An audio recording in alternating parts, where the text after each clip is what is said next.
ये कभी भी तैयार नहीं हूँ और मैं आखिरी सांस तक लड़ूंगी। जो ये अफवाहें उड़ रही हैं कि मैंने 1 करोड़ रुपए ले लिया, किसके पास इतनी ताकत है? एक माँ को कोई खरीद सकता है किसी के पास? कोई 1 करोड़ रुपए लेकर बेटी दे सकता है? 1 करोड़ नहीं, मैं तो ऊपर वाले से मांग करती हूँ, क्या वो वापस कर सकता है? दोस्तों नमस्कार। इस समय हमारी मौजूदगी आजमगढ़ ज़िले में है। श्रेया तिवारी का मामला इस तरह से बढ़ गया और कहीं ना कहीं तूल पकड़ लिया है। आप समझ सकते हैं कि जिस तरह से जो अपराधी थे उनको जो है रिहा करते ही लोगों में आक्रोश का माहौल बन गया है। आप देख सकते हैं लोग आंदोलन के लिए जो है उतर चुके हैं मैदान में। आप समझ सकते हैं, देखिए कि श्रेया तिवारी जी की माताजी, पिताजी और यहाँ की जनता, आजमगढ़ के सम्मानित जनता और यहाँ पे प्रशासन के लोग भी यहाँ पे उपस्थित हैं। आप देखिए यहाँ पर, और आपसे बताते हैं कि यहाँ पे देखिए प्रशासन के साथ साथ कहीं ना कहीं पूरी जनता, पूरी भीड़, आजमगढ़ के जितने भी अभिभावक हैं, युवा हैं, सब एक साथ हो करके इस आंदोलन में, कहीं आंदोलन नहीं प्रोटेस्ट कर लीजिए कि इस प्रोटेस्ट में शामिल हैं। और सबसे बड़ी बात यह है कि एक माँ, एक पिता कहीं ना कहीं पूरे के पूरे आजमगढ़ की जनता से गुहार लगा रहे हैं कि अगर क्या यही भारत का लोकतंत्र है कि लोग जो है अपराध करें और छूट जाएं, और अपराधी अगर इसी तरह से छूटता जाएगा तो भारत का लोकतंत्र रहने से क्या मतलब है, संविधान रहने से क्या मतलब है? और आइए जानने की कोशिश करेंगे। जा रहे हैं कि जैसे जांच हो रही थी वहीं पे जांच हो, दूसरे ज़िले में ट्रांसफ़र न किया जाए। हमारे एसपी साहब बहुत अच्छे हैं, ईमानदार हैं, भरोसा दिलाया था और वहीं पे जांच हो। जो भी निर्णय लेना हो आजमगढ़ की एसपी है, क्योंकि मुझे उन पे बहुत भरोसा है और अब आखिरी सांस तक भरोसा है, क्योंकि उन्होंने जब तक जांच किया कहीं कोई कमी नहीं थी, सब सही था। लेकिन उनकी जो जांचों को गलत ठहराया गया, ये गलत है। इस टाइम आप लोग कहाँ जा रहे हैं, कहाँ तक जाएंगे? डीएम कार्यालय तक जाएंगे। क्या रहेगा आप लोग का? डीएम साहब से गुहार लगाएंगे कि फिर से हमारे एसपी साहब को जांच को सौंपी जाए और वो अपनी जांच को करें। हमारी जो बेटी की केस है उसको ठीक से फिर से जो है कि किया जाए, क्योंकि मेरी बेटी को न्याय चाहिए, बस न्याय के लिए लड़ रहे हैं और कुछ नहीं चाहिए। इसमें खरीद फरोख्त और किसी प्रकार की जो है राजनीति नहीं होनी चाहिए, हमको इंसाफ चाहिए, सिर्फ इंसाफ चाहिए। आखिर क्या कारण है जो अपराधी थे उनको जो है बेल पे जो है छोड़ दिया गया, रिहाई उनको मिल गई है?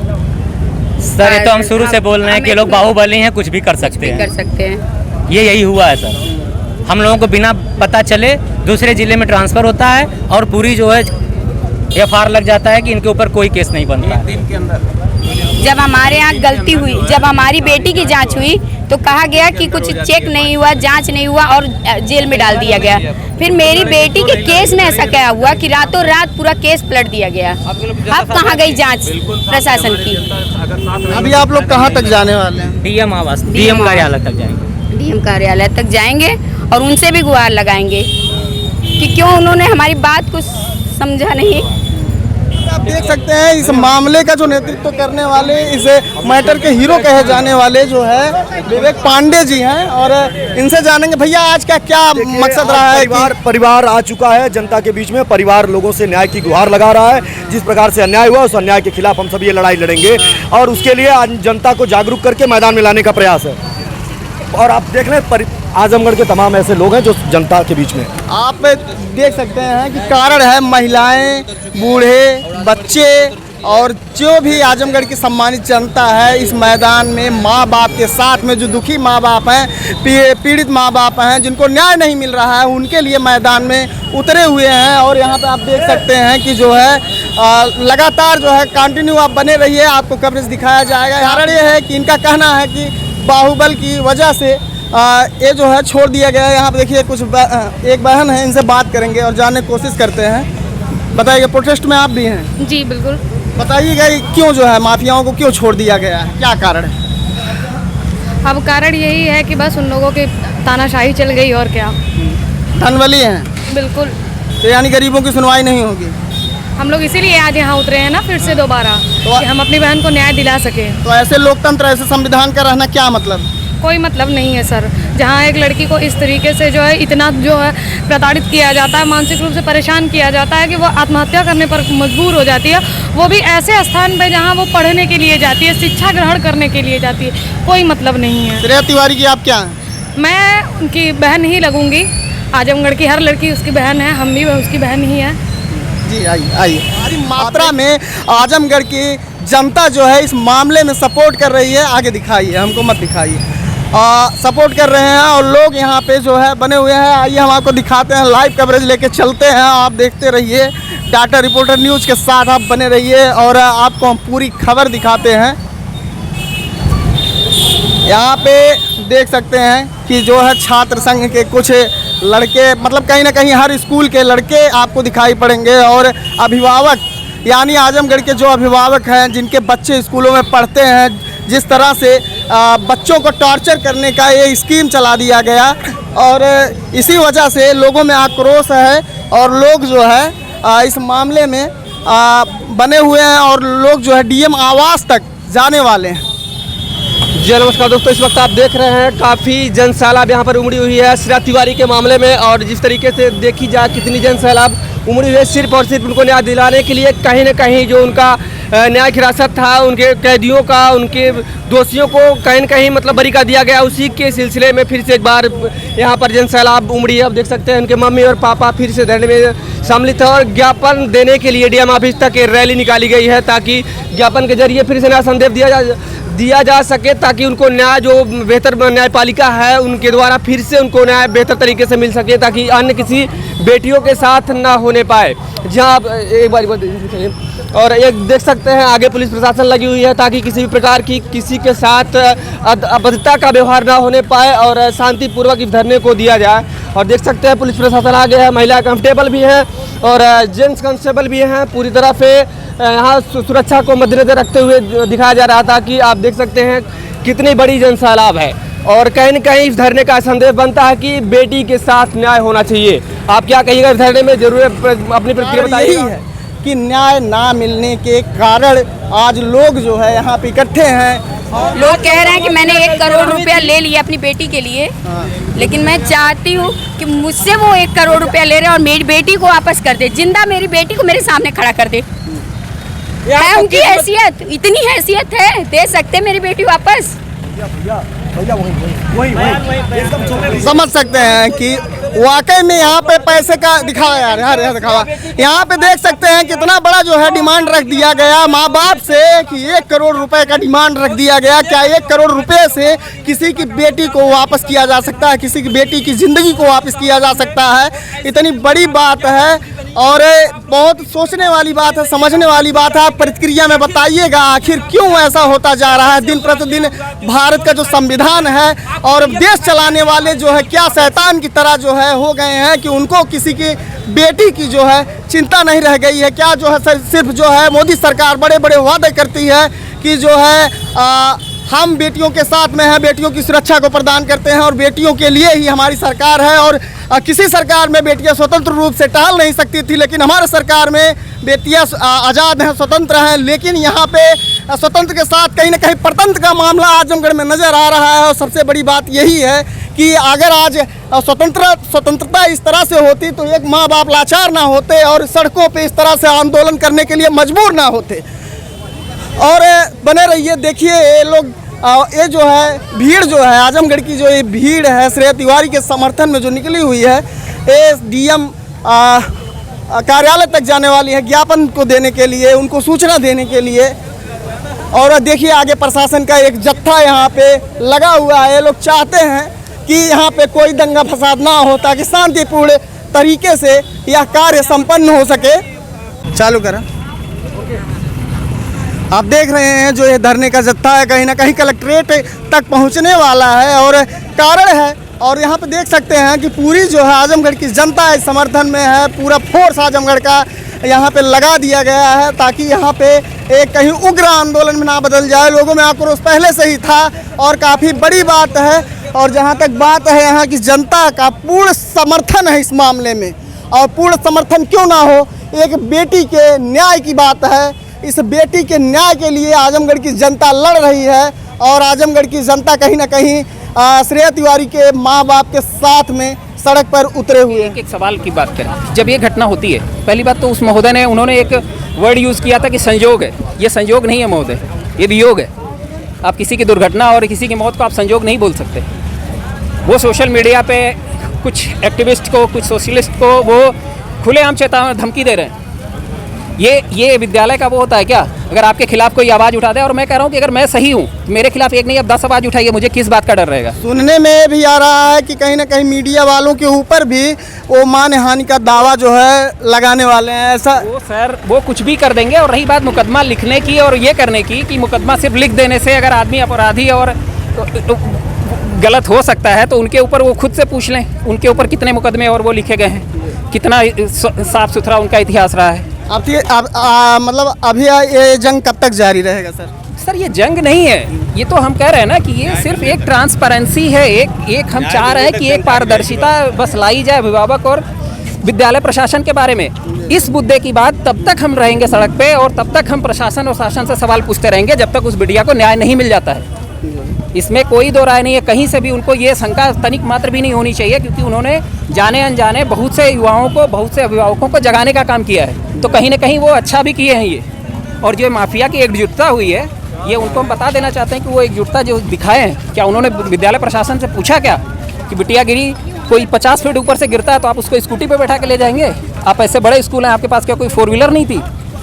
सैकड़ों की बसें आपके सामने खड़ी होती हैं, आप उसको स्कूटी पे बैठा के ले जाते हैं।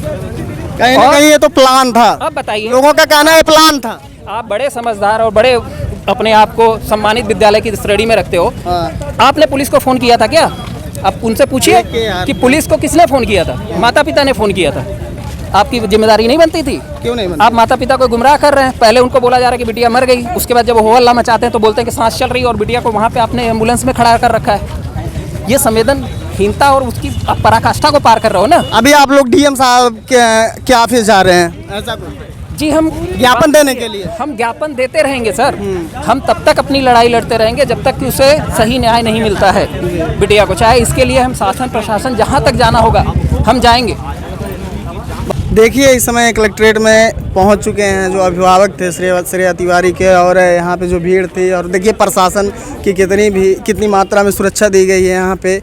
और यहाँ पे ये लोग शांतिपूर्ण पदयात्रा निकाल करके यहाँ पर अपने ज्ञापन को डीएम महोदय को देने के लिए यहाँ पे आ चुके हैं। ज्ञापन को पहुँची हुई हैं, उनकी आंखों में आंसू हैं क्योंकि उनकी बेटी है और कहीं कहीं दर्द भरा संदेश है। आप देख सकते हैं एक माँ का जो दर्द होता है, एक पीड़ा जो होती है, किस तरह से है। एक माँ रोती हुई, बिलखती हुई कहीं ना कहीं जिलाधिकारी महोदय के पास आ पहुँची हैं, और उनके हाथ में ज्ञापन है। वो सूचना देना चाहती हैं कि हमारे बेटी को न्याय अब तक नहीं मिला है, हम न्याय के लिए आपसे गुहार लगाने आए हैं, और हम न्याय की उम्मीद से आपके पास आए हैं। तो दोस्तों देख सकते हैं कि माँ तो माँ होती है, माँ के आँख में किस तरह से औलाद के लिए आंसू होता है, वो आप सामने से देख सकते हैं। कैमरे के सामने आपको सब कुछ दिखाया जा रहा है और आप देख रहे हैं। एक माँ का दर्द शायद माँ समझ सकती है, और इस दुनिया में जितनी महिलाएं हैं कहीं ना कहीं वो माँ हैं। और आपसे बताते हैं कि यहाँ पे जनता का पूर्ण समर्थन और प्रशासन का पूर्ण साथ मिला है। जिस तरह से पद यात्रा यहाँ तक बड़े आराम से शांतिपूर्वक यहाँ तक आया है। जी, जिस प्रकार से आपके द्वार पे आया सर न्याय मांगने के लिए, न्याय दिलवाइए सर। माननीय मुख्यमंत्री जी को भेजना है तो आप अपने माध्यम जो भी सिस्टम यहाँ का उस हिसाब से आप यहाँ करवा दीजिए। बिल्कुल, कुछ आप भी कहना चाहेंगे? मिलने जा रहा मुख्यमंत्री जी से। आप इसको उसकी रसीद जो भी कुछ होता है तो उसका जो परिवार उसमें हिला हवाली नहीं होनी चाहिए। बिल्कुल, वो ज्ञापन आपका पहुँच जाएगा। मोबाइल नंबर पड़ा है कि नहीं इसमें? मेरा पड़ा है ना, चेक करने के लिए ट्रांसपेरेंट तरीके से किया जाए। ठीक है। आपको कुछ कहना होता है? आप कुछ कहना चाहेंगे इनसे? क्या मैं उम्मीद कर सकती हूँ कि मुझे शायद आगे न्याय मिले। अब आप उम्मीद से आई हैं? मैं पहले भी आई थी यहाँ पर, लेकिन मेरा केस पूरा। आप कह दीजिए सर जो न्याय आप दिलवाएंगे कि आपके परिवार को न्याय मिलेगा। आप मुझे न्याय मिलेगा कि नहीं, बस मुझे। सर मैं ये चाहता हूँ कि जैसे पहले जो जांच हो रही थी हमारे एसपी साहब जो टीम कर रही थी, सबूत के तहत जो है उनको गिरफ्तार किया गया। इसके बाद तुरंत पता नहीं क्या अचानक जो है उस जिले में ट्रांसफर कर दिया गया। हमें चाहते हैं कि वो जो सबूत थी जो पहले के सबूत थे, वो हमको मतलब उसको मिले और जो है ताकि फिर जो है उस पर कार्रवाई हो। फिर से जाँच हमारी जो है एसपी साहब ही करें। आजमगढ़ एसपी को ही ये जांच दी जाए। आपका ज्ञापन पहुंचा दिया जाएगा। धन्यवाद। तो वही करे क्योंकि वो ईमानदार हैं और मैंने इसी बिना पे मैंने केस भी यहाँ वो किया था क्योंकि मुझे कहीं ना कहीं डर तो ये था कि वो बाहुबली हैं, वो कुछ भी कर सकते हैं और उन्होंने अपना बाहुबली दिखाया। जब दो लोग गिरफ्तार हुए तो आपको प्रशासन पर भरोसा हुआ, फिर छूटते ही फिर आप पर क्या बीती? मुझे छूटते भी ये नहीं था कि मेरे आजमगढ़ की प्रशासन ने कोई गलत काम किया है। जो इसमें मऊ की प्रशासन जो इन्वॉल्व हुए, जो आए थे, उनका मुझे नाम नहीं मालूम, लेकिन मैं यही सोचती हूँ शायद उनके पास बेटी नहीं थी। जो धनंजय मिश्रा जी हैं, शायद उनके पास बच्चे नहीं हैं, वो माँ की वेदना को नहीं समझते हम हैं। लोगों को बयान कम सुनते थे, वो अपनी बयान ज्यादा देते थे। उन्होंने एक भी बयान मेरे बोलने के हिसाब से नहीं लिखा है, मैंने पढ़ा है।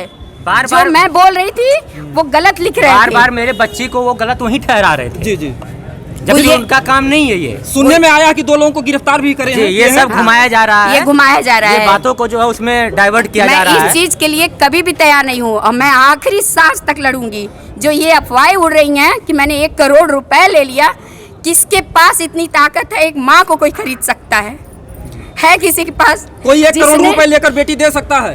1 करोड़ नहीं, मैं तो ऊपर वाले से मांग करती हूँ, क्या वो वापस कर सकता है? जब वो वापस नहीं कर सकता तो ये क्या वापस करेंगे? लेकिन मुझे न्याय चाहिए, चाहे कहीं से भी मिले, क्योंकि मेरी बेटी तो मर गई, लेकिन कम से कम उसके ऊपर लांछन न लोग लगाए। क्या लांछन लगा रहे थे? जो कैसे जमानत दी उन लोगों को? सर, ये मेरी बेटी का निजी मैटर था जी, कि जी, कौन किससे बात करता है, ये सब सर, ये सब बातें इसको ये लाने मैं की जरूरत नहीं पूरे है। भारत की महिला की तरफ से कहती हूँ, किसी भी महिला, किसी भी लड़की का ये निजी मामला होता है, वो किससे बात करती है और किससे मिलती है। इसमें कोई स्कूल का या प्रशासन का या जब मुझे राजनीति कोई खेल आपत्ति नहीं है। थी तो स्कूल को क्यों आपत्ति हुई कि मेरे क्या फिर बच्चे को? चरित्र पर भी उसके जो उंगली उठाया प्रशासन ने? क्या ये जो तो आए थे आज मऊ वाले? ये नई चीज नहीं हो रही है, आप लोग भी जानते हैं। जब एक बेटी के साथ कुछ होता है तो सिर्फ बेटी को ही दोषी दी जाती है, जबकि बेटियां दोषी कभी नहीं होती हैं। वो बेटी जो माँ के बारे में सोचती है, जो पिता के बारे में सोचती है, अपने भाई के बारे में सोचती है, अपने पूरे परिवार के बारे में सोचती है। एक परिवार नहीं, वो 2-2 परिवार की इज्जत लेके चलती, वो कैसे किसी की वो कर सकती है? सर, जिस आदेश पे जो है इकट्ठा किया गया था, जी, जी। उसी तरह से उनको जो गिरफ्तार किया गया था, वो साक्ष्य जो है हमको पता चलना हमको चाहिए, फिर मिलना से चाहिए और फिर वही एसपी साहब के यहाँ वो जांच आनी चाहिए, वही जांच करें। मैं माँ थी, मैं गई, मैंने नहीं, मुझे मालूम था, मुझे नहीं पता था। अगर मुझे पता होता तो मैं मीडिया को साथ लेके जाती। मुझे तो लगा मेरी बेटी जिंदा है, सही सलामत होगी, बस मैं जाऊंगी, मुझे भी डांटेंगे हो सकता है, और मेरी बच्ची मेरे पास जिंदा वापस दे देंगे। लेकिन अगर मुझे पता रहता कि मेरी बेटी को लोगों ने मार डाला है तो मैं किसी को नहीं छोड़ती। और मैं सारे सबूत, मैं ये पूछती हूँ कि अगर धुलाई हुई है वहाँ जहाँ मेरी बेटी गिरी है, सभी देखते हैं, सभी जानते हैं, कानून की एक प्रक्रिया होती है, जांच होती है कि किस तरीके से बच्ची गिरती है, कहाँ उसकी सामानें गिरती हैं, किस तरीके का उसका शरीर गिरता है। मेरी बेटी की न सर पे चोट लगी, न माथे पे चोट लगी, वो गिरी तो गिरी कैसे?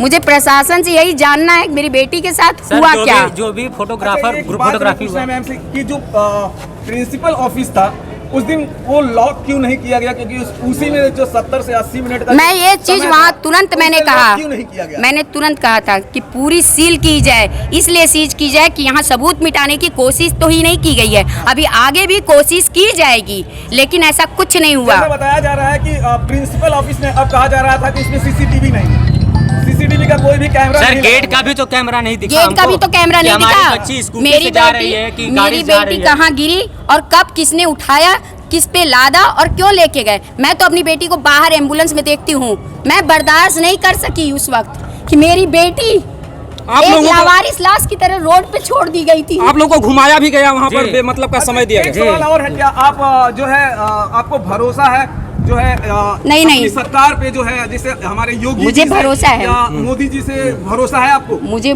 योगी जी से ही तो भरोसा है, क्योंकि हम जानते हैं कि वो इस तरीके के नहीं हैं। लेकिन मैं ये पूछती हूँ कि फीस हम देते हैं, मैं ये जो सीबीएसई बोर्ड पूरा साथ दिया, मैं पूरे बोर्ड से पूछती हूँ कि जब हम फीस देते हैं, ड्रेस देते हैं, कॉपी किताब देते हैं, तो हमारी बच्ची की सुरक्षा की गारंटी कौन लेगा?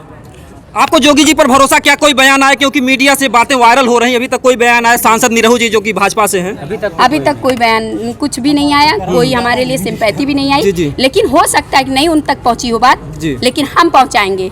अब मैं खुद पहुंचाऊंगी, अपनी बेटी की आवाज बन के मैं वहां तक नहीं पहुंचाऊंगी, सुनी जाएगी तो वहीं हम लोग आत्मदाह करेंगे। एक बात और है कि जिस तरह से ये केस मऊ ट्रांसफर किया गया है, कहीं ना कहीं लगता है कि ये काफी ऊपर से जो है इसमें दबाव था, इसकी वजह से किया गया। तो सर इसीलिए हम ठीक है, चाहते हैं कि इसीलिए हम सबका चाहते WhatsApp हैं। कॉल जो है जांच हो। इसीलिए हम चाहते हैं जो प्रिंसिपल थी उसकी मोबाइल की जांच क्यों नहीं हुई? उस वक्त उसने किस किस से बात किया, किस किस को बुलाया, किस वकील से बात की, कम से कम उसकी भी तो जांच होनी चाहिए थी। सिर्फ एक मेरी बेटी की कीपैड मोबाइल की जांच इतनी लंबी हो गई, क्या कोई क्राइम किया था उसने या कोई अपराधी थी खूंखार? क्यों सिर्फ उसकी मोबाइल का निकाला गया? वो प्रिंसिपल के टीचर की, क्योंकि उस वक्त तो वो सब तो किसी से बात किए होंगे, बिना बात किए कैसे वहाँ इतने लोग इकट्ठा हुए थे? कहीं न कहीं इसमें बहुत बड़ी साजिश बताई जा रही है स्कूल की। साजिश बताई जा रही है, ये तो बहुत आश्चर्य की बात है कि बताई जा रही है। ये तो पूरी खुली खुली किताब की तरह साजिश है और है।